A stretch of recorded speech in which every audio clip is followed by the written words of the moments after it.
এতিয়া অসমৰ ৰাইজে পৰিৱৰ্তন বিচাৰে, বাস্তৱ পৰিৱৰ্তন। বৰ্তমানৰ চৰকাৰৰ মুখ্যমন্ত্ৰী হিমন্ত বিশ্ব শৰ্মা ডাঙৰীয়াৰ অহংকাৰ আৰু অত্যাচাৰৰ পৰা পৰিত্ৰাণ বিচাৰে।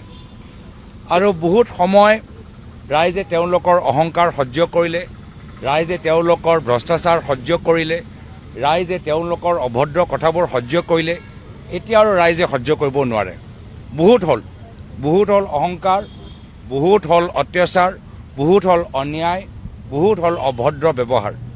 এতিয়া ৰাইজে বাস্তৱ পৰিৱৰ্তন বিচাৰে আৰু সেই বাৰ্তা লৈ সময় পৰিৱৰ্তনৰ, টাইম ফৰ চেঞ্জ, সময় পৰিৱৰ্তন কা, এই বাৰ্তা লৈ আমি আজি আমাৰ নিজৰ যাত্ৰা, আমাৰ নিজৰ সংকল্প আমি অসমৰ ৰাইজৰ মাজত লৈ যাবলৈ আৰম্ভ কৰিছোঁ।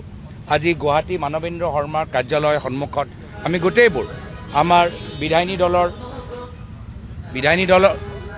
দলৰ দলপতি দেৱব্ৰত শইকীয়া ডাঙৰীয়া, প্ৰদ্যুৎ বৰদলৈ ডাঙৰীয়া, ৰকিবুল হুছেইন ডাঙৰীয়া, আমাৰ AICC general secretary in-charge Jitendra Singh ডাঙৰীয়া, ৰিপুণ বৰা ডাঙৰীয়া, ভূপেন বৰা ডাঙৰীয়া, আমাৰ গোটেইবোৰ AICC ছেক্ৰেটাৰী পৃথ্বীৰাজ সাথী ডাঙৰীয়া, মনোজ চৌহান ডাঙৰীয়া, আমাৰ মহিলা কংগ্ৰেছৰ সভানেত্ৰী মীৰা বৰঠাকুৰ ডাঙৰীয়ানী, আমাৰ মিডিয়া চেলৰ চেয়াৰমেন বেদব্ৰত বৰা ডাঙৰীয়া, বিধায়ক আসিফ নজৰ ডাঙৰীয়া, শিৱামণি বৰা ডাঙৰীয়ানী, আমাৰ কাৰ্যকৰী সভাপতি বিধায়ক জাকিৰ হুছেইন সিকদাৰ ডাঙৰীয়া, সকলোৰ লগত আমি এই যাত্ৰা আৰম্ভ কৰিবলৈ বিচাৰিছোঁ।